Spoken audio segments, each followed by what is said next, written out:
It's Bing's birthday coming up, so in today's video I'm going to show you how I made a Bing and Flop birthday cake. So I was asked by the creators of Bing if I could create a special birthday cake for Bing. So I thought a 3D cake would be nice for this. Now I have made a structure, guys, which I'm not going to go into too much detail on here about. I've got structure videos and I am going to create a more detailed structure video in the future as well. So first of all, we need to food safe our structure and then we just need to start building our cake onto it. So I'm starting with Bing's feet and legs. Now the cakes are going to be kind of layered on with boards in between to help support them. So these are cake boards so that everything is food safe. And it will look a bit weird at first because they don't look the right shape instantly. I put cakes on that are roughly the right size and shape, and then we can carve them down to be a little bit closer to the shape as we get more on there. So there's a huge amount of cake in this one. I wanted to try and get every body part of both of them edible. And I'm just using chocolate cake with buttercream filling. So I've printed off some templates and I'm going to use these to carve my cake around so that I know that I'm getting it to the right shape. Even though I print off templates, they don't always end up the exact shape that I want, but as long as they're close enough that you can tell who it is, that's fine. So I'm starting with the side view and then I'll move on to what it looks like from the front afterwards. So once Flop's body is carved, I'm going to cover that in a layer of ganache. So I'm going to get the ganache on straight away, just because I don't want the cake to start drying out on the edges or it to fall apart or anything while I'm working on Bing. So let's get a layer of ganache on there fast. Just using a flexible smoother to try and go around and create curves. Then onto Bing's body. Just carving it to be nice and rounded, and then we're also going to carve those legs. Just because the legs are a little bit chunky at the moment, I'm going to take a little bit off them. So just trying to cut a bit of a curve in his back. And then we're going to go over the whole thing in ganache. So still need to add the heads to these characters. So just smoothing down the ganache again the best I can. It's a bit tricky around some of the shapes around the legs. A bit awkward to get the smoother into. We can always go over with a second layer of ganache if we need to. But while that first layer is drying, I'm going to add some more sponge on for the heads. Just cutting out some circles of cake. Now I'm using sheet cakes for mine, but you can obviously just use round cakes. So once they're on, again, we're going to cut out the shape. Now serrated knives are generally better for cutting the cake, but sometimes I don't use a serrated one, I use whatever I can find. So you can just see two plastic dowels sticking out. They are attached to the internal frame and they are to help me attach his ears to later. But once the heads are on, we're going to ganache those. So while all my ganache is drying, I'm just going to mix some coconut grass that we're going to cover the board in later. So I've just got some food colouring mixed with a bit of water, and then we're going to put in some desiccated coconut. Is it desiccated coconut? I might say that wrong. I'm not sure how you say it. And we're just going to mix it up and then I'll make plenty of this and I'll leave it to dry. Okay, so I've just got a small circle of sponge for Bing's tail and then we can ganache that as well. So they're starting to take shape a bit more now. So we're going to cover them in fondant. So I'm going to knead the fondant so it's nice and soft and pliable. And I'm going to roll that out and we're going to start by covering Flop. Flop has a knitted texture, so I've got a knitted texture mat and we're going to push this into the fondant. I'm just sticking this to Flop's body with a small amount of water. And we're going to wrap that around there the best we can. Ooh, pulling off any extra at the back. And we're going to cut this up the side. Flop does have a seam, so that works out nice because it means we don't have to blend our fondant together and get rid of any seams. I'm going to do exactly the same for Flop's head as well. Now for Bing's feet, I'm going to cover them in a layer of black. Just trimming off any extra. And then we're going to add a thin layer of white to like the toe area of his shoes. Now to create the soles on the shoes, I'm just using some yellow, putting some little lines across, and we want 2 strips. And these are going to tuck around the bottom edge of the foot. I'm going to join them so the seam is kind of tucked into the inside of the foot so it's not as obvious. Then we want some circles. Now these we're going to leave to dry for later. We want a slightly bigger and smaller one, and this is going to create the button that goes on the front of Bing. So the smaller one's cut out and then the bigger one over the top. And then we want an even smaller one. I'm using a piping nozzle to cut out 4 little holes for the button.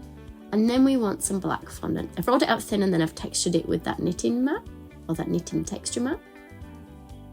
And that's just going to go in place in the button. Okay, so we've already got plastic dowels in his head. I'm going to cut them down, but I'm actually going to add a second one as well, a little bit further down, because I think we're going to need double support for the ears. And the ears are not going to be edible. We're going to make them out of armature wire. So I want to bend them to the shape of his ear, or sort of the outer edge of the ear. And then we want 2 bits coming down off the bottom. And these bits are going to thread into those dowels that we've just inserted in the head. So I'm just testing them for size, checking that they're going to fit. Okay, so I think I'm going to work on them when they're in place. So I'm going to use some black modelling chocolate. Again, I'll put links below the video to what I've used. So this is ready dyed black, so that I didn't have to do it myself. And I'm just going to try and put a layer of it around the framework first. I'll leave that to firm up, and while that's firming up, we're going to work on covering Bing's body. So we're going to cover him in green, but we only need a patch each side because he's got little dungarees on. So let's put the part of the green on that you're going to be able to see, and we'll cut off the rest.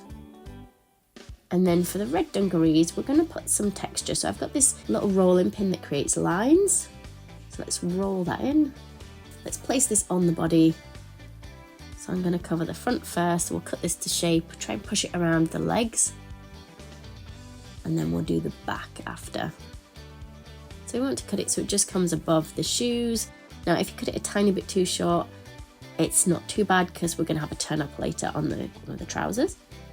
So let's cover the tail in black just before we add the red to the back of his dungarees. For the back piece, we're going to remove a little curve and also a little circle where his tail goes. And then let's trim off all this extra at the bottom. And let's stick the back pieces on. Just cutting them so that they meet with the seam of the front piece. Cutting around the green as well.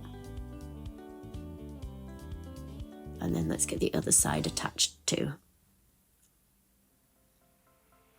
Okay, back to doing a bit of work on Bing's head. I'm going to cover his ears in the black modelling chocolate. You can use modelling paste or even fondant. Fondant's probably quite soft for this. So I thought the modelling chocolate would work better. So I'm going to put it on. So this is actually the back of his ear that I'm doing. And we're pressing it on sort of the bit that I've already covered in modelling chocolate on the frame section. And then I'm pushing it backwards so it kind of arches a bit. I don't know if you can see that very well in the video, but the ear arches outwards at the back. And I will need to go over that to neaten it up later as well. Okay, so Bing's facial features. Let's just add a little bit of paste for the nose, just so it sticks out a little bit more. And then I'm going to cover the whole face, or the front. I couldn't roll a piece big enough to do front and back in that. You see I've actually added a little bit of paste under for the cheeks. Now I wish I'd spent longer smoothing it out because the cheeks kind of poke out a little bit too much. But I'm using a template to cut out the shape of his eye, so I just printed off a picture of Bing to the size that I wanted and then cut out the eye. So we'll draw around that so we know the size of Bing's eyes. I'm just going to press in a little bit under that nose area. I'm going to add a little piece of fondant. It's the same colour that we used for Flop, kind of curved round, and that's going to go on to make his mouth. Put a little indentation in each corner of his mouth. I've got some brown coloured food powder, and I'm just diluting this down to make a really thin paint, and we're just going to cover Flop in this, so it's a really diluted layer, and then the colour will sit between the lines of that knitted texture. Let's give Flop some feet, and then we're going to add his facial details, so his eyes, his nose and his mouth. Flop does have some stitching lines running up the seams, so I've got some royal icing. I wish I'd made it a darker brown colour than what I did. I'll wait while it dries and paint over it later a bit darker. Got a deep red colour that we're going to paint some checks onto Bing's outfit with. Now I'm not very good at painting straight lines. I considered sticking these on in strips of really thinly rolled fondant. I thought painting would be quicker, but I think if I'd used the fondant, it might have been a bit more accurate. Some of my painting did drip a little bit, as you can see. It was difficult catching the drips before they marked his shoes.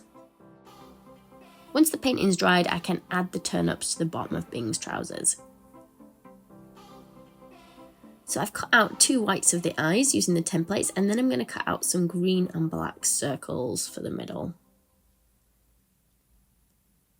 So Bing's eyes, quite flat colours, like there's no shading, so we're not going to shade them, we're going to leave them as they are.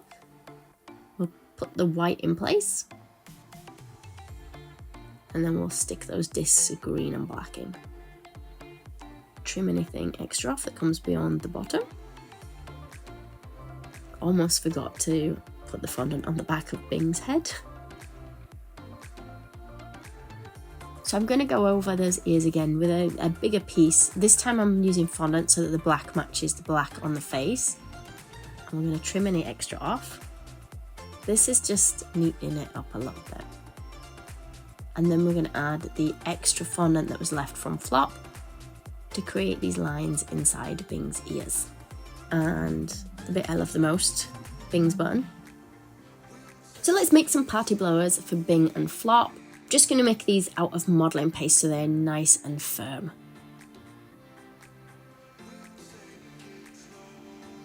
I am going to need to insert them onto a wooden food skewer. And then we can put decoration on them to make them look a little bit fancier. So we'll keep one curled up and one straight, so it looks like it's already been blown out. Once they are dry, and only once they are dry and set, which could take a few hours, you can push them into place on Bing and Flop. And then Flop's arms can go on around that as well. So I'm going to make the things that come out the top of Flop's head. Are they antennas? I'm not sure. Let me know in the comments below if they're called antennas. Let's curl them around. Again, I've made them on wooden skewers just so that they hold in place. Okay, now onto Bing's arm. The bit I was leaving to last because it's the bit I was least looking forward to making, because Bing's arms are fairly big, so it's a lot of paste inside these, but they're not big enough for me to make them out of cake. So we want a fairly small hand, and the arm gets bigger as we go up. I'm going to stick these on in place. Now, if it comes out to the side, it will need a bit of support. It might not stay on its own. So I'm going to just push a wooden skewer into the cake underneath just until Bing's arm sets. Then when it's set, I'm going to remove that skewer. And we'll do the same with his other arm. So once it feels firm enough, the skewers can come out. And then I am going to push in Flop's little ears. They're ears, not antennas, aren't they, I think?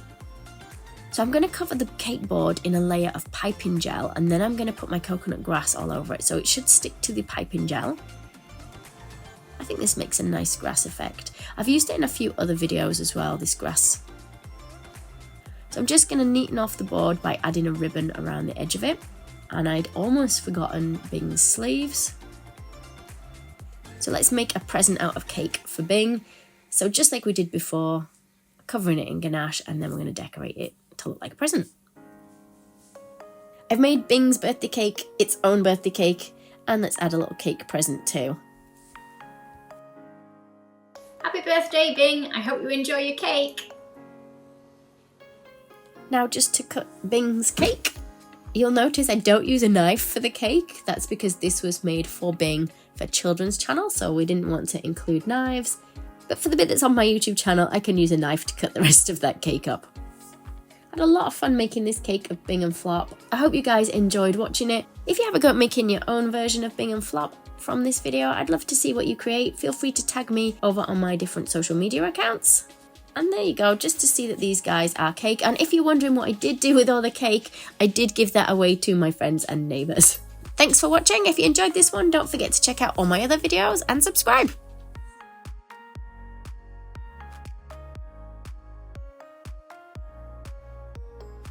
And you can grab a copy of my new book over on my website or even on Amazon too. And if you want to see more detailed classes, you can find my masterclasses online at zoesfancycakes.co.uk.